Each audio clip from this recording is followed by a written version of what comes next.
Hello and welcome to the Failsafe Fitness Golf Show. My name is Michael Joshua. I am the owner and director of Failsafe Fitness Limited. This show, as you already know, is about golf, fitness, nutrition, and all the news that has come this way and future news to come. If you've never listened to the show before, please go back and listen from the start of this year. So 2024, if you're just a golf fan. If you want nutrition, exercise tips as well, then go back and listen to when the podcast started back in January 2023. I've tried to deliver a podcast every week. For those people who are listening, please like, subscribe, and share. I thank you for your patronage. It's been wonderful. We've got some good news this week and some interesting news and some very good news for me. And there's a lot to talk about. Big week, first major of the year is down. In fact, all of the news stories this week are based around the majors, and I want to hear some of your thoughts. Also, we're going to get into next week. I'm going to do a special. So your questions answered. I'm going to do 10 of the questions. So if you do want to get in touch and you want to know anything about golf fitness, gaining distance, getting better at putting, anything like that to improve your golf game, please send me an email, failsafefitness@hotmail.com. I will pick those up and I will try and answer the 10 most requested next week in a special. Thank you very much. Okie dokie, let's get into the show then, shall we? Start off with a bit of self-promotion. Obviously, Masters has just gone. Himley Golf Club is getting prepared to be opened. Hopefully, it's going to be within the next 10 to 15 days. We should, weather permitting, be open, ready to play. There's a lot of work and prep got to be done by myself and the fellow greenkeepers at the golf club. But if you do, and I mean this, if you do want any instruction, golf performance instruction, between now and then, I am available. Please get in contact. All the contacts, the link tree is in the description of the podcast as well. 3 for 2 promotion is going to be on. I'm going to run it for 6 weeks. So starting from this Wednesday, going right the way through till the end of May. So right until the last day in May, that is going to be the last 3 for 2 promotion I will do live on the system. So if you do want to book yourself in, get in touch. All the links are in my description. Give us a buzz. Also as well, you may or may not have seen it, if you do follow Himley Hall Golf Club on Facebook, we are having a little bit of a rental set sale. So there's sets of woods, there's sets of irons, there's sets of wedges, there is a putter, couple of bits and bobs that we've had knocking about that I've been renting out for the last couple of years, probably 3 or 4 years actually. So if you do want to buy them, you need to ring the number and contact the number. The number is actually me. I've got all the sets because I'm the one dealing with it. If you do want a demo of anything, please get in touch. Don't just turn up at the golf club because the golf clubs are not at the golf club. The golf clubs are actually here ready to be sent and packaged away. Take a look at them. There's a nice set of Hippo irons. The Hippo, or both sets of Hippo irons, are actually mine. I lent them out to the golf club to be rental sets throughout 2023. And both of those sets hold a lot of prestige for me because the first set is the first set I bought when I came back to golf. So they're the Hippo hybrid irons. They're a wonderful set of golf clubs. They're a great set for a beginner. And I've actually scored my lowest score around Himley with those irons. So I actually shot a 74 using that set of irons. The other Hippo set, I've shot a 75 with that set. So they've been well looked after. The original Hippo set, the hybrid one, they are mid-size gripped, corded. They are fantastic. Those grips are brand spanking new. They've probably done a dozen rounds. That's it, because they were my travel set.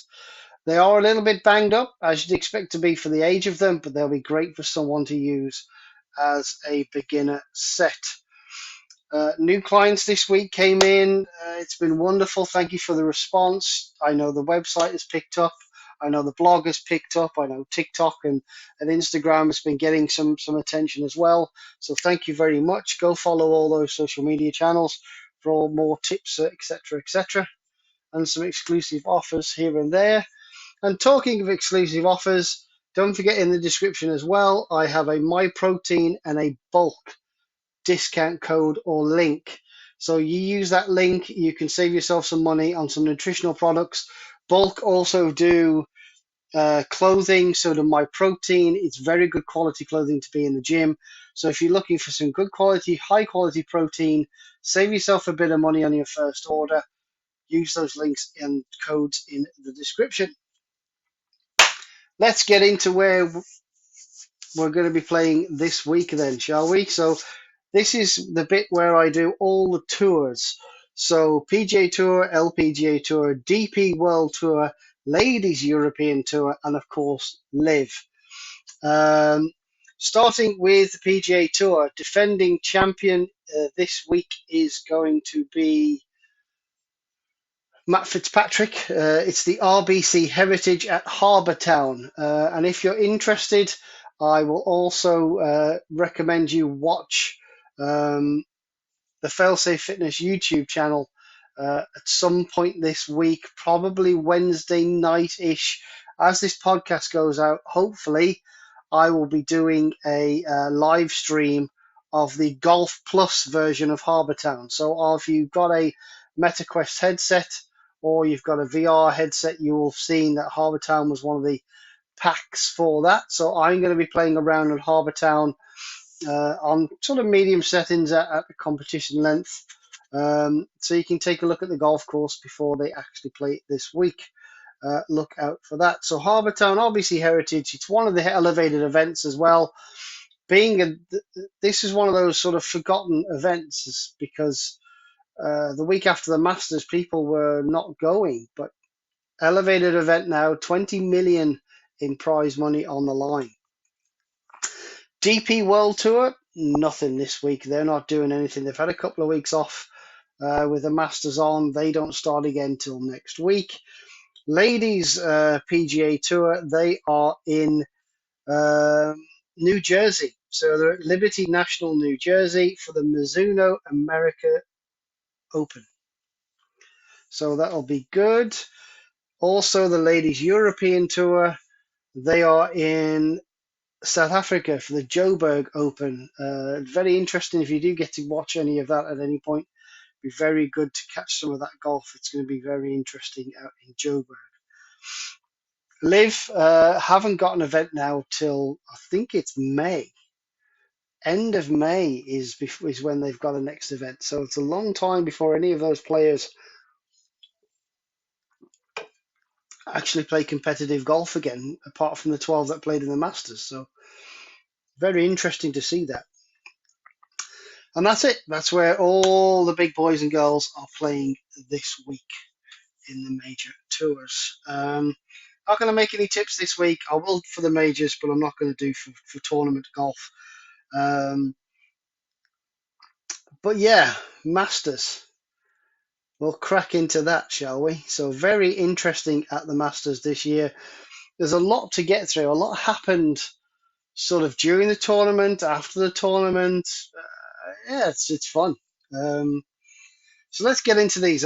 These are three things that kind of caught my eye during the tournament. So obviously, weather was quite bad. I think the Friday, Saturday was quite rough. A lot of players were complaining about high winds and it was almost unbearable to play and blah blah blah blah. We saw, I think it was John Ram was about to hit a putt and the wind blew the ball 40 feet off the front of the green. So yeah, weather played a big part in the Masters this year. Not so much last year, but we'll get into something that I found quite interesting about the two tournaments year on year. So you may or may not have seen this. This caught my eye. I think this was the Friday. Zach Johnson, uh, US Ryder Cup captain. We already know back at the Waste Management had an altercation with a couple of fans, and Billy Horsell stepped in, etc., etc. Um, he holed a putt. I think it was around Amen Corner, something like that, on the Friday, I think. I'm not quite sure. I've seen the video. I can't. My facts might be off. But he holds this putt. He picks it up and he just goes, fuck off. And there's clearly some banter going on between some fans and himself. And he turned around after his round and said he was actually speaking to himself. But I think if you watch the video, you'll catch it on a lot of social media, TikTok, Instagram, Facebook. If you search for it, you'll find it. And he just goes, "Oh, f off to the." And it's not to himself; it's definitely to the fans. I think that was interesting. Um, the other thing as well, a lot of players. There's 88 players obviously started the Masters, and there were 6-hour rounds. I mean, I'm not being funny, but 90 players. I mean, you think four players? It's 22 groups. 22 groups at 10 minutes apart. That's not a lot. It's probably 4 hours of tea times, but they were playing 6 hours. They were playing for six, and I don't know. I think I get it. I think we've all been stuck on a golf course, stuck behind, um, you know, a group of mixed ability players. A couple of them are okay. One of them is really good. One of them is really terrible. And you're stuck behind this group going, well, if they just let us through while that guy's looking for his ball for the third time, because that's the second time he's crossed the fairway to go find it, we can be through and out the way. And I get it. Rule of golf, you're only as fast as the slowest player. But with the weather conditions, etc., etc., there was a thing I saw with Tyrrell Hatton complaining about the group in front. And who should that group in front have? None other than Patrick Reed, one of the slowest players on the Live Tour, let alone any tour ever. Um, so yeah, very interesting about the 6-hour rounds and a lot of complaints about that, and etc. etc. And of course, we can't talk about the Masters without talking about the winner, and of course Tiger Woods. So obviously, Scotty Scheffler, 11 under par, great win. I did tip him. You heard me say that. I said he was in the form of his life. It'd be hard to go against Scheffler. And he kind of did me proud on that one. And Tiger Woods. So obviously we know the record: 24 consecutive cuts made at the um, Masters tournament. Obviously, Gary Player was the first person to do that. Then it was Freddie Couples, and now that has been beaten by the effervescent Tiger Woods. I was very skeptical after I found out he had to play 27 holes on Friday to make the cut. I didn't think he'd do that. I didn't think he'd be able to walk 27 holes in a day, but he did, and he did well, and ended up finishing last at 16 over par, which I don't think would have pleased him, but he made the cut, and he did what he needed to do. Um, so getting into the rest of it, and this is the interesting thing. So I looked at a few stats year on year. I tend to look at it that way, especially for big tournaments. And the thing that surprised me, I know weather played a bit of a part in this year's Masters in terms of the wind, but only 8 players were actually under par. And I thought, well, this golf course has been going. It's virtually. I know they've added some length and this, that, and the other, but that golf course, a couple of tweaks, a tweak a year, maybe they do. And I'm talking tweak, not massive. They've added 500 yards to the golf course. And I thought only 8 players are under par. So obviously, Scotty Scheffler was 11 under. Tiger Woods was the last man to finish after making the cut 16 over. So a 27 shot difference. Um, In 2023, obviously we know who won, John Rahm. Rahm shot 12 under par. So he was only one better in the conditions that the Masters was in last year. He only shot one better. So how good is Scotty Scheffler to do shoot 11 under par in those conditions? Um, KH Lee in 2023 was the last person to be under par. He was one under par. And the last person to be one under par in 2024 was Xander Schauffele at one under. And he finished eighth.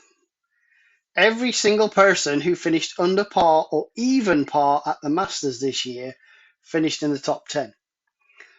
So we had Scheffler, Oberg, Homer, Morikawa, Fleetwood, DeChambeau, Cameron Smith, Xander Schauffele, Will Zalatoris, Tyrrell Hatton, and Cameron Young. Those are the only people on even or below uh, in 2024. Just 10 players. Well, 12, 11 players. Crazy.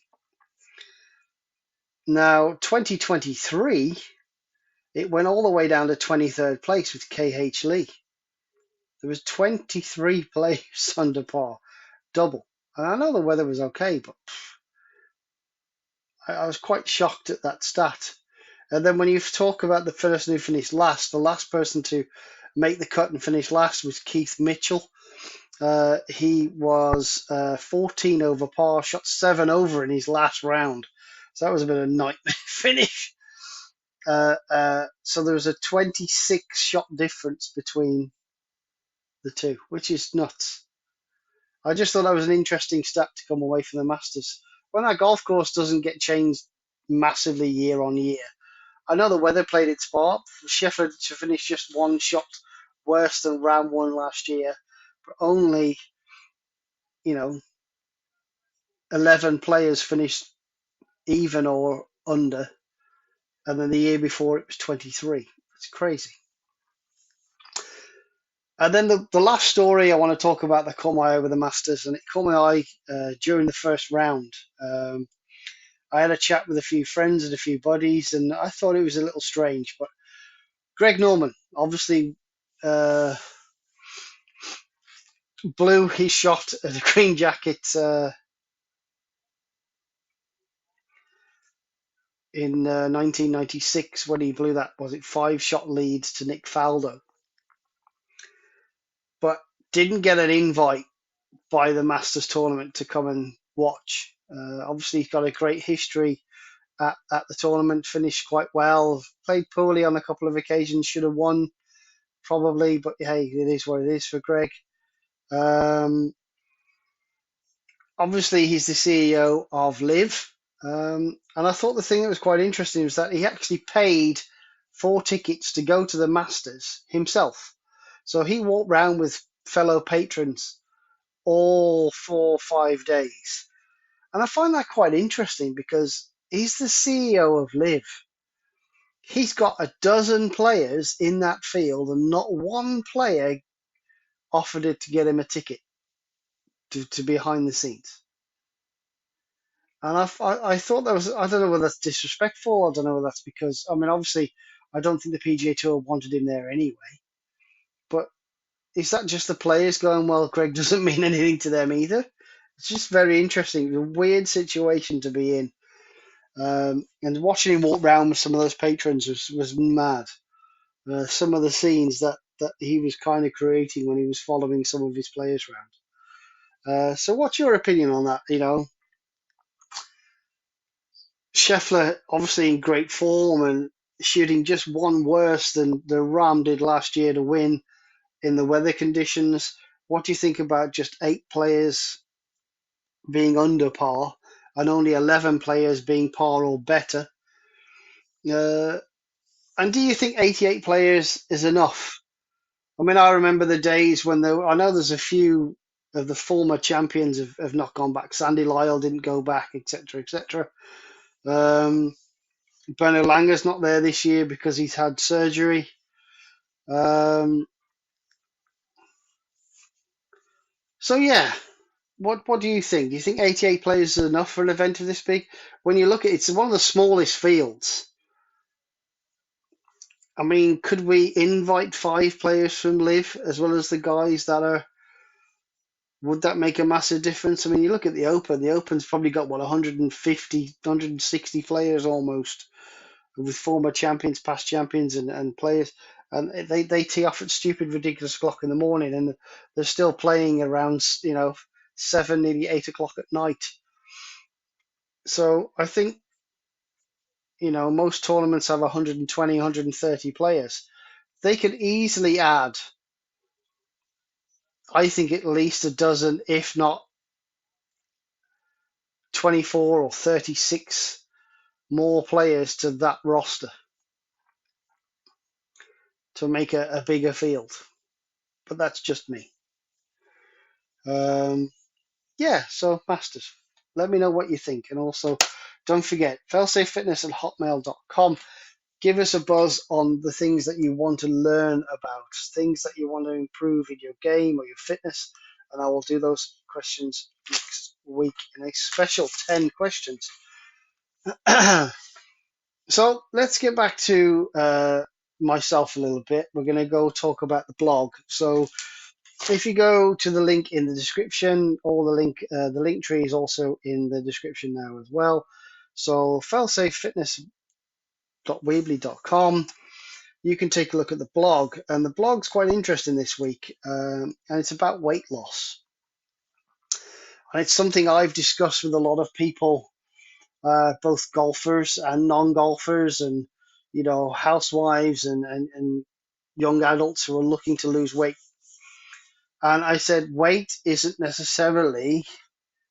losing weight isn't necessarily the main goal. I said losing size is.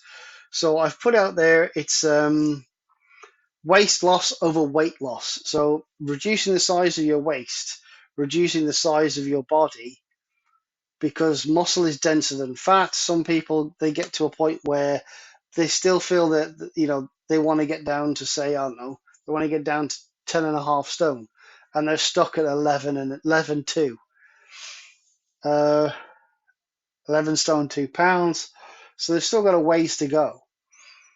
But the fact is, they've packed on a lot of muscle. There's a lot of them, and muscle's denser than fat. So they are fitter, healthier, and stronger, but they're obsessed over a number. And I don't want people to do that. So yeah, go take a look. There's some interesting insights and a couple of studies you can go and have a read of over waist loss, not weight loss. Very, very interesting. Also, I'm going to discuss the 3 things I want you to look out for. So when you are picking snacks or eating your food this week, this is the diet part of the show. We're going to talk about dark chocolate. So dark chocolate, we all love a bit of chocolate. Dark chocolate is at least 70% cocoa. It's a source of flavonoids. So these flavonoids have a neuroprotective effect. These compounds help boost blood flow to the brain and can also help to slow age-related memory loss. In more than one study, one of the studies showed memory benefits in healthy young people 2 hours after eating dark chocolate. So if you're looking for something to snack on, something with dark chocolate or a dark chocolate bar as you're going around playing golf is going to help you mentally as well as physically with the carbs that come out of it. And I've talked about this before, but obviously healthy snacks in your bag as well. So cashew nuts. Cashew nuts are rich in amino acid tryptophan, which helps the brain to produce melatonin. This hormone signals to the body that it's time to sleep, helping to regen the circadian rhythm. In fact, these nuts do double duty at bedtime, providing a decent hit of snooze-inducing magnesium too. So if you've had a big day at work, a big day on the golf course, or a big session in the gym, handful of cashew nuts about an hour, half an hour before you go to bed. Get them in you. It's going to help you boost your ability to recover and get to sleep quicker. And the third and final thing is obviously when you're eating your meals and having some food, if you can try and add something in like red peppers. So oranges, we all know, give us a healthy dose of vitamin C. Um, but red peppers actually provide more than double your recommended daily allowance of vitamin C, which is required to make collagen. So collagen is your skin. Um, they provide structure and strength to your tissues in your body, including cartilage and tendons, which help take a lot of wear and tear during exercise. So adding in red peppers, adding in some cashew nuts, and also adding in some dark chocolate as a nice healthy treat or snack as you go around the golf course, it's all going to help you build a better you. And as I say, everything in moderation.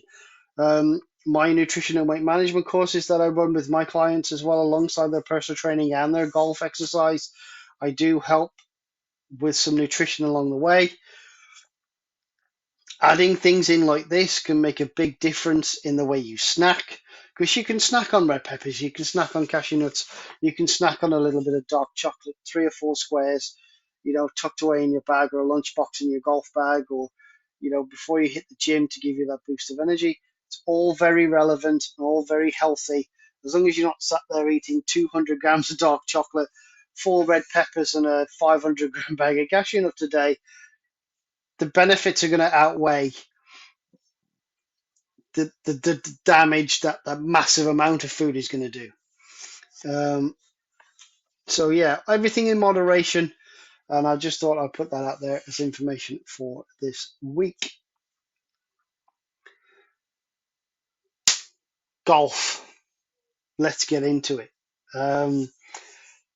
Obviously, I talked a lot last week about keeping stats. So you can look at your stats after 3 or 4 rounds and go, well, putting needs improving. I need to stop losing the ball off the tee. Things like that can help make a massive difference. So I'm going to talk wedge bounce. Um, so a lot of people have, I need some new wedges, I need this, I need that, I need the other. And I said, yes, be careful. I said, the minute UK is Mud Island, if you're going for a wedge fit, I know someone is going somewhere for a wedge fit this week, and I've told them to go, if you've got the money, uh, they've said, similar to me this year, are only going to run 2 wedges in the bag. So they're going to run a gap wedge and a high lofted wedge. So they're going to run probably a 50-52 and probably either a 56 or a 58 at the top end of the bag. Um, so I've said, that's great, that's good. I said, but if you've got the money to buy 2 lots of grinds, even better, because you can have one for now, Mud Island. While it's still wet, you've still got soft conditions. You might get that extra little bit of bounce to get you in and out the turf. And obviously, when it firms up in the summer, take less bounce. And this is something I've discussed on this show before, and fairly recently as well. So I like to have a winter setup and a summer setup. There's no spring and autumn, it's just winter and summer. So 6 months of the year, 6 months of the year. And in fact, this the last couple of years, it's been 7 months of the year and 4 months of the year, and 1 month I've not played golf at all. So what I'm talking about this is bounce, and you can't see it physically. I will put something up on my Instagram a little bit later explaining bounce. You'll visibly see it. So if you've got like a tight lie and it's quite firm, you want less bounce. So that leading edge of the golf club, if you imagine the ball sat on the floor, the leading edge of that golf club with a high bounce of, 12, 14, 16 degrees in some cases, the leading edge will be sat off the ground as you address the golf ball, which is fine if it's wet, because you're going to be able to dig that leading edge, and that bounce is going to help get the ball out of the mud and get it through the ball and get you the shot that you desire. But when it's nice and hard through the summer, rock hard fairways, rock hard pan sand, things like that. either fairway bunkers with not a lot of sand in them, which we've all been to golf courses where there's either way too much sand or way too little sand, or it's just rained and it's quite hard. So having loads of bounce out of that situation is not going to help you. You want to get the club quite shallow through the ball, where that bounce is going to flip it into the ball and it could cause a lot of problems. So having the ability, and I've always said, if you have a medium to low bounce, high lofted wedge, and then a sand wedge with a lot of bounce on, and then a gap wedge with again kind of a mediumish bounce, sort of 8 degrees on 6 or 8 degrees on your gap wedge, and you've got sort of 10 to 14 degrees on your sand wedge, and then go back down to 6 or 8 degrees on your lob wedge. That's a great setup for all year round. But if you're only carrying 2 wedges, you need to make a decision. So going for 8 degrees on your gap wedge and going for about 8 degrees or so, 6 or 8 degrees on your highest lofted wedge. Because as you open that high lofted wedge up, that's 6 or 8 degrees, you can turn it into 8, maybe even 10 degrees of bounce to get out of bunkers. So I just want you to be aware of that when you go for a fitting, it's great. And you'll, at the time, they'll go, oh, I like loads of bounce. You're like that. That's perfect. That's getting the numbers that you want. But just remember, if you're going for a wedge fitting now, it's April, May. By the time the middle of May comes, we're into summer. So that 14 degrees of bounce is going to be really visible when you're trying to chip a 56 degree over a bunker 20 yards to get it to the flag, because you're going to have to really deal off that, and you're not hitting a 56 degree wedge anymore, you're hitting a 50. You've got to control the bounce underneath, otherwise you're going to bounce the ball into the turf, you're going to blade it into the bunker you're trying to get over. So again, just be careful with your fittings. If you've got the money, and I know money's tight for everybody at the minute, you need to understand that if you're only going to carry 2 wedges in the bag, you might want 2 different sets, opposite spectrums of both of those wedges, one for winter, one for summer. Or if you're going to have 3 wedges in the bag, a gap wedge, sand wedge, and lob wedge, then make sure that your lob wedge is kind of low to medium bounce. Your sand wedge is a high-ish bounce, high medium to high bounce, and then have your gap wedge again, sort of a medium bounce. So you've got and having the ability to open them up is also different grinds, making sure that you can open that 60 degree up without exposing the blade too much would be very good. And then the 50 degrees, probably 52 degree gap wedge is probably going to be played as little chips, bump and runs, and full shots. And your sand wedge with the high bounce is the one that's, bunkers and high tariff. And that's my advice, my golf tip. If you're going for a fitting, make sure you get the right bounces and the right wedges, not just for now, but for all year round. And that's pretty much it for me this week. We've talked a lot about the Masters. I've talked a lot about myself and the promos. Go visit the Facebook links. Go visit the blog. Get yourselves booked in with me online or via Facebook or email or whatever it is. Linktree is in the description. I hope you all have a great week, and I'll see you all out on the golf course at some point very soon. Have a good one, everybody. Like, subscribe, and share. The show is only going to get better by you doing that. Have a great week. Bye-bye.